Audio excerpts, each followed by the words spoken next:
Bachelor of hotel management లో university first rank, second rank, third rank, sun international, Visakhapatnam, Hyderabad. ఇవాల్టి రోజున మళ్ళీ తీసుకొచ్చి నేను రాష్ట్రంలో ఏదో ఒక రకమైనటువంటి ఒక అరాచకం సృష్టిస్తాను, లా అండ్ ఆర్డర్ సమస్య సృష్టిస్తాను, ఖచ్చితంగా ఇలా వీరంగం చేస్తారు, మా శ్రేణులు ఇలానే చేస్తారు, భరించండి, ఖచ్చితంగా మేము ఇలానే ఫేక్ ప్రచారాలు చేస్తాము, భరించండి అంటే ప్రసక్తే లేదు. నువ్వు ఎన్ని ఫేక్ ప్రచారాలు చేసినా సరే ప్రజలు చాలా క్లియర్ మైండ్తో ఉన్నారు. నీ అరాచకం, నీ విధ్వంసం, నీ దుర్మార్గం వద్దనే ఇవాల్టి రోజున ఒక బ్రహ్మాండమైనటువంటి కూటమి ప్రభుత్వాన్ని తెచ్చుకున్నారు. దాంతో పాటుగా ఇవాళ రోజున, ఎందుకంటే నీ ఫేక్ ప్రచారాలు అని ఎందుకు మాట్లాడుతున్నాను అనంటే, ఏం మాట్లాడావు? రాష్ట్రంలో 300కు పైగా దాడులు జరిగాయా? మీ వాళ్ళు చేసిన దాడులకు కూడా మా ఏమంటారు అనంటే ప్రభుత్వం మీద తోస్తావా? అలానే ఒక గిరిజన మహిళని వైఎస్ఆర్సీపీకి చెందినటువంటి ఒక నేత, నీకు అత్యంత ఆప్తుడు, సన్నిహితుడు A2 విజయసాయిరెడ్డి గారు ఆమెను ఏ రకంగా వంచారు, ఆమె జీవితంతో ఏ రకంగా ఆడుకున్నారు, ఇవాళ ఆవిడ బతుకుని బజాటుకి ఇడిచినటువంటి విజయసాయిరెడ్డి కథనాన్ని, విజయసాయిరెడ్డి ఎపిసోడ్ని అందరూ కూడా సాక్ష్యాధారాలతో ఎప్పుడైతే ఆ ఎపిసోడ్ బయటకు వచ్చిందో దాన్ని ఇవాల్టి రోజున పక్కదారి పట్టించడానికి నువ్వు ఇవాల్టి రోజున వినుకొండలో ఇది జరిగింది అంటే ఇద్దరు వ్యక్తుల మధ్య జరిగిందని తీసుకొచ్చి నువ్వు పార్టీలకు ఆపాదించేసావు, ప్రభుత్వానికి ఆపాదించేసావు. అలానే ఫేక్ ప్రచారాల గురించి మాట్లాడుతున్నాను. ఇది టీటీడీలో వాటా అడిగేసింది తెలంగాణ, అసలు 15 మంది కమ్మ మంత్రులు ఉన్నారు, ఇంకోటి ఏంటి అని అంటే తల్లికి వందనం ఇవ్వట్లేదు, అసలు నిరుద్యోగ భృతే ఇవ్వట్లేదు, ఇంగ్లీష్ మీడియం ఎత్తేస్తున్నారు. ఇవన్నీ కదా నువ్వు చేసినటువంటి ఫేక్ ప్రచారాలు గత ఈ 30-35 రోజుల్లోనే. ఏమన్నావు? పెన్షన్లు ఇవ్వలేమన్నావు. ఏం చేసావు? 1వ తారీఖున పెంచిన పెన్షన్లు ఏరియర్స్తో సహా ఇచ్చి చూపించావు. ఇవాల్టి రోజున నీకు కడుపు మంట.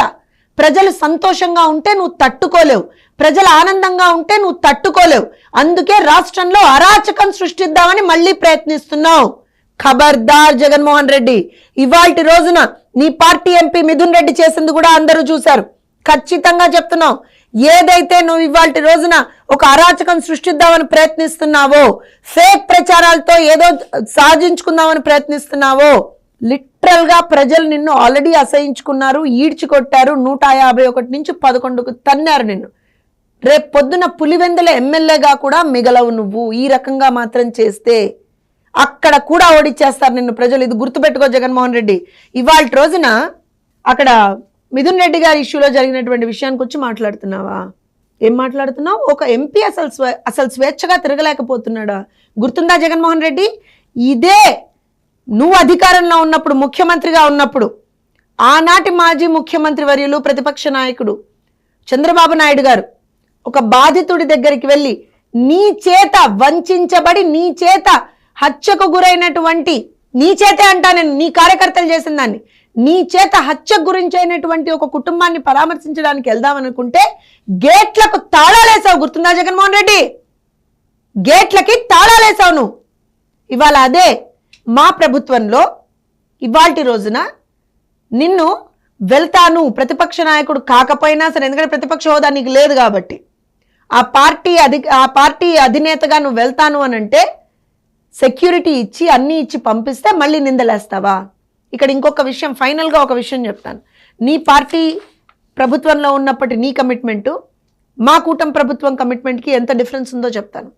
నేను ఇందాక చెప్పినట్టుగా మీ ప్రభుత్వ హయాంలో వందల సంఖ్యలో, వేల సంఖ్యలో దాడులు, హత్యలు జరిగినా ఏ రోజున కూడా మీరు రెస్పాండ్ అవ్వలేదు.